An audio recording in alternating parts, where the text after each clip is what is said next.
Just dropped the little 106 GTI off down to Moore's to get them started on that.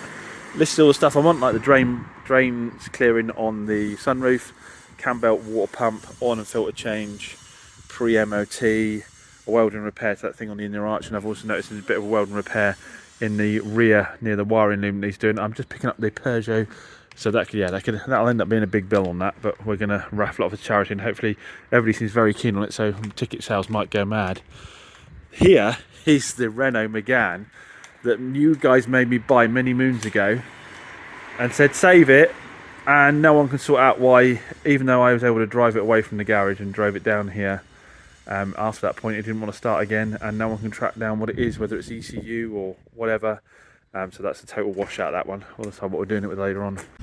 We've still got the Jeep down here. Now, issue with the Jeep is that I brought it down here for an MOT after the lady had her inspection done, didn't I? An inspection, it passed okay. Their only concerns was that we should wax all the underside of it. So I brought it down to Moore's thinking we'll just get it MOT'd and good to go. But the boys down here are like, no, James, we are not happy at all with the repairs that were done a couple of years ago. So don't forget, a couple of years ago it had a lot of welding repairs done on the MOT, and then it passed the next MOT without any note of any corrosion or anything like that, so we thought we were good to go. Then it passed the inspection, but there were 2 independent people that came for the lady, so I thought we were good to go. So I brought it down from the MOT, and the boys went, no, we reckon we can peel some of those repairs off with a screwdriver. If we tried hard enough, we want to take them all off and redo them. And we're not happy with some of the pipes underneath, we want to replace those as well. So I thought, blooming heck, I can't be getting to that. I rang the lady and said, I'm going to have to reverse the deal on the car because it's going to take a lot longer to get ready than we thought it was. And my boys want to repair some of what's been done previously. And I would also recommend you get your money back for your inspection, because for them not to pick up on all the things my guys did is a bit rum, you know. Yeah, I thought that was really bad. But she still wants the car. So we've now got to get in and work out how long it's going to take. I would rather reverse the deal, get the car ready, and then put it back up for sale again, and then have her sort of hanging over me, chasing me all the time, because we don't know how long it's going to take. But yeah, so that hasn't gone as smoothly as we hoped. So I'm down with Phil at Moore's on the Jeep. He's just showing me, like, these are the things that this guy passed when he came and reviewed the car. There's no yellow chalk on. He got a little hole there, haven't you? Yeah. I mean, all this we knew we were doing, but yeah, we've got a hole up there. So this is someone who came down and did an inspection on the car and said he was paid specifically to inspect the car and said that all this was good. Obviously Phil's pulled some of these patches off, so there would have been patches there before, but Phil spotted it. And there wasn't any patches on there. Was there not? It's just rust holes, yeah. So this is where this is a proper welded in. You can see this is a proper welded in patch. Phil was able to pull the old ones off with pliers. And then the other thing they didn't spot was the leak up here on the power steering box. On the steering box, you can literally see the fluid coming out of that. I didn't go under this car, so you know, but you can see that. How could you have done an inspection on a vehicle and not spotted these things? That woman should be asking for her money back. But it's all getting done properly now. Phil works with Peanuts, so we're all right. She'll be happy, won't we? It'll be such a good job. It'll be such a good job, yeah. Right, anyway, we've got to go and look at something else now.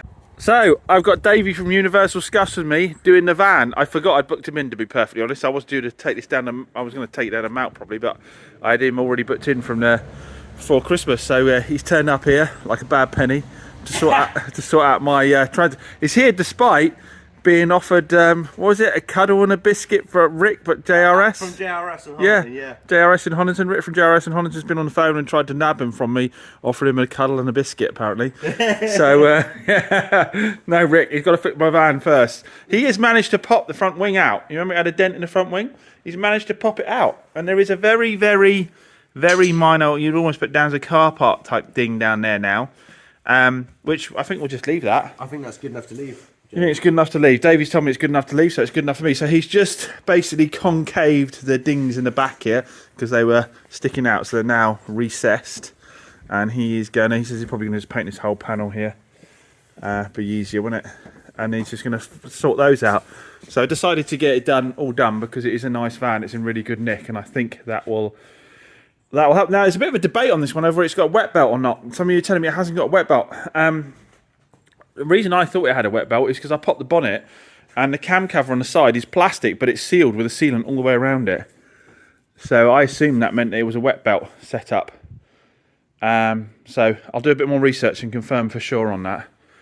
And some people said, oh, they thought the fact that it had a full Halfords history was something that worried them. I don't know why it would, because they like to charge, so they'll probably replace lots of stuff potentially that were only marginal, rather than actually 100% needing changes. So it's probably have more money spent on it than they actually needed, rather than the opposite. They're not going to underbill. I think it was, I don't know for sure it was in NHS had did, but I thought that's what I was told.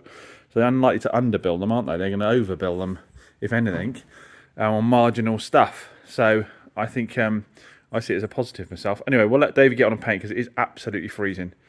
And I'm full of cold, so I'm trying to stay away from him. So we've run into a problem with the van. What's happened is, Davey happened to be moving some of the covers about, and he spotted the Ford Focus. I said, oh, I painted the front wing on that. And he looked at it, he went, that is outstanding. He said, in fact, I'm too embarrassed to do any more paintwork for you.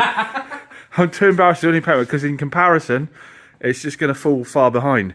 So he's packed up all his gear, and he's decided to leg it. So the actual issue we've got is that this is coming back as a crystal white, isn't it? I think it was crystal white, was it? Frozen, mate. Frozen white.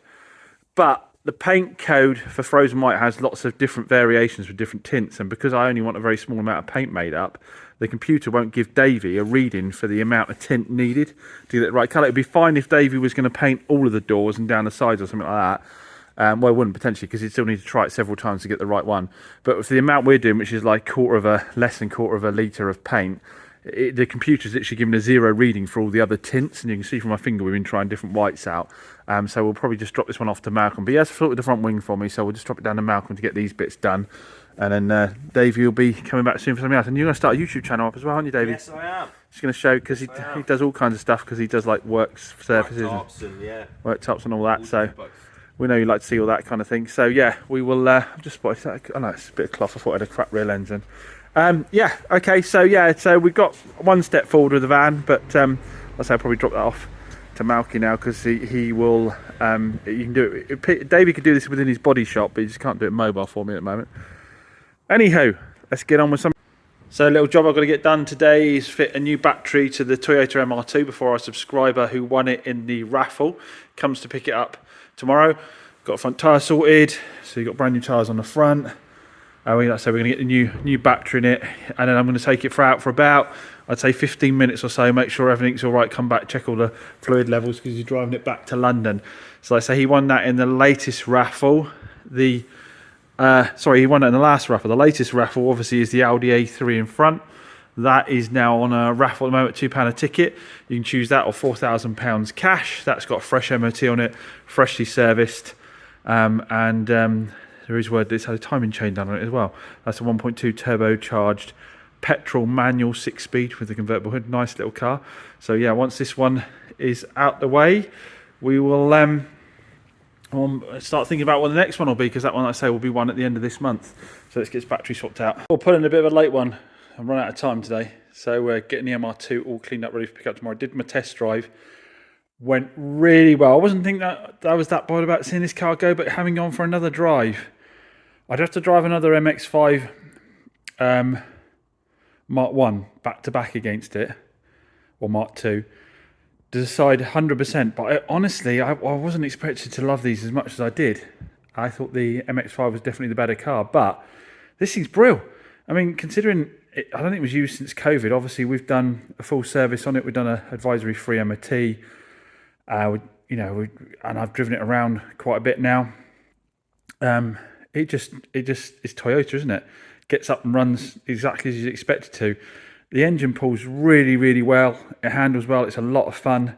They're still so affordable, these as well. So if you can find a good one like this, 54,000 miles, go and grab one. Hopefully our subscriber loves it and hangs on to it, because it's really, really original as well, this one.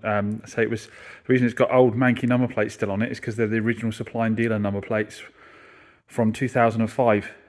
So, which is now 20 years ago, and we've got a file full of history on it. So yeah, I'm really enjoyed this little car.